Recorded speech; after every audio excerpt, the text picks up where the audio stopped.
All right, so now we're gonna talk about color correction and color grading. And the way that we see it on our phones is gonna be through adjust and filters.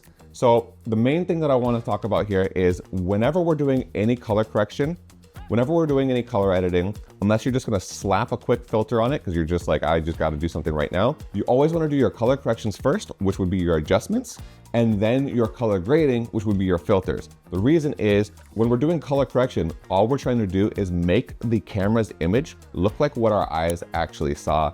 And if you do that first, then you add a filter, it's gonna look a lot better. It's always really, really difficult if you add a filter and then you're trying to do the color corrections because you don't necessarily know what the filter is doing. So always color correct first, then use the filter. One thing I wanna show you about this is if I have nothing selected and I go to the adjustment, and let's just say I make a brightness adjustment, you'll see it's gonna work as an adjustment layer. Now, I don't recommend doing that because it's also gonna affect everything. It's gonna affect the text. It's gonna affect any of the transitions, and you might not want it to affect the transitions. Now, this is a talking head one, so it could be kind of cool, but let's just go ahead and delete it. What I would recommend doing is selecting on the layer and then choosing your adjust. So let's go through these. Adjust, we can just click auto adjust, and this does a great job. Like that looks really nice, and I might be just able to apply it to all since these are talking heads and call it a day. But if we don't have the pro feature, one of the things we can do is we can go into our camera roll and we can just click edit, and you can just click adjust and auto, and it's gonna do a pretty good job, and you could be done with that. Now, you'd have to do that before you imported it into CapCut, unfortunately, but that is an option for you. It's a little workaround. So let's go ahead and reset this and let's explain how to do some color corrections. So if I'm looking at this image, it definitely looks a little dark, so I would go ahead and brighten it up. That looks nice. Contrast, I don't really play with the contrast too much. I might actually decrease a little bit of contrast in here. Saturation, I can bring it way up, way down. Obviously, as you can see, my skin tones don't look good at all, but I'm gonna leave it right there so I can show you what we can do. Brilliance, I don't really touch this either. It just does way too much in my opinion.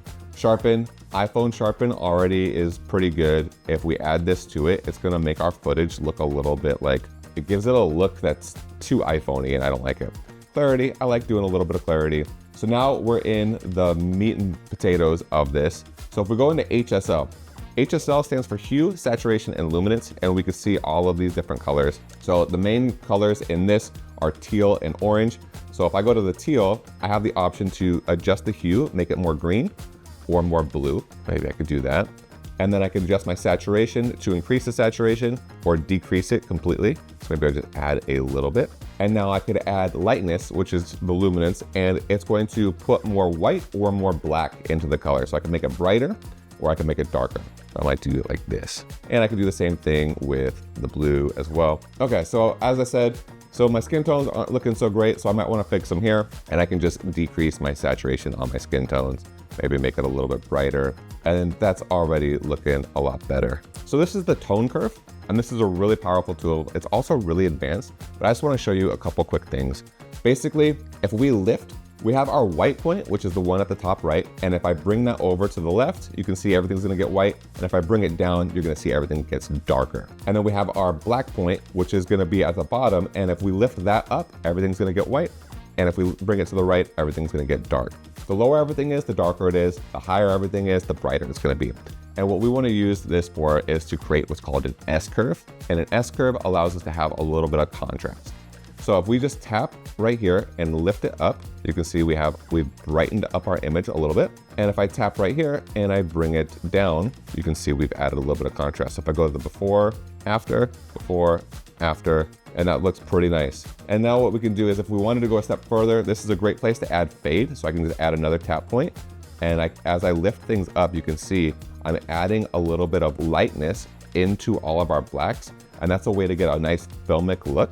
And we could also do it in another area as well. So I could just undo that, undo. And that is the intro to the tone curve. So moving on, my highlights, the tone curve might have adjusted my highlights a little bit. So I might want to bring them down just a little bit. You know, on my forehead looks a little bit better. Shadows, I could bring it up. Ooh, I might actually bring my shadows down. I'm kind of looking at my face when I'm doing this. Whites, probably gonna leave alone. and blacks are really easy to overdo. As you can see, like just going a couple directions in either way is really nasty. I try not to play with my blacks too much. Temperature, make things warmer, make things cooler. Your iPhone, if you shot on an iPhone, your iPhone's white balance is really, really good. Hue is basically our tint, so it's gonna add purple or green into our image. We can also add fade, which is the same thing that we're doing in the tone curve. And then the thing that I like to do is add vignette. So you can make it where it's a black vignette or a white vignette. I almost always do a little black vignette. And lastly, we have grain, which is gonna add texture to our image, give it more of a filmic look. We can go ahead. And then if you're happy with that, and we have, in this situation, we have a talking head, we can go ahead and apply it to all. Boom. Now it's applied to all my clips, so they all look cohesive. So now we did the color correction. This looks closer to what my camera actually saw. So now I would add my color grade and or my filter. And this is just like Instagram filters, but there's a ton of them and they're beautiful. There's so many cool ones. So you can just go ahead and search through the different ones. Let's check out what Barbie looks like. So it looks a little pink on my skin tones, but at the bottom, we can just adjust this slider, which is something that I always recommend doing. It's the intensity of how strong the effect is. So we might want something subtle. We might want it to be really strong. You're just gonna have to play with it. You can swipe through, you can toggle through, and then you have all of your different saved options. So I really like this blue-gray one, and I think that looks great for what we're doing. So maybe I would just leave it on the blue-gray. And this would be my color grade. So keep in mind, I did mine as an adjustment layer, but you could also do this as an effect directly onto it. Just click adjustments, and then go to filters and do the exact same thing. And you have the option to apply them to all as well. So then we could remove that. But that's the way that I would recommend adding your color correction and then your color grading. So if you have any other questions about color grading and color corrections, let me know and I'll be sure to update the video.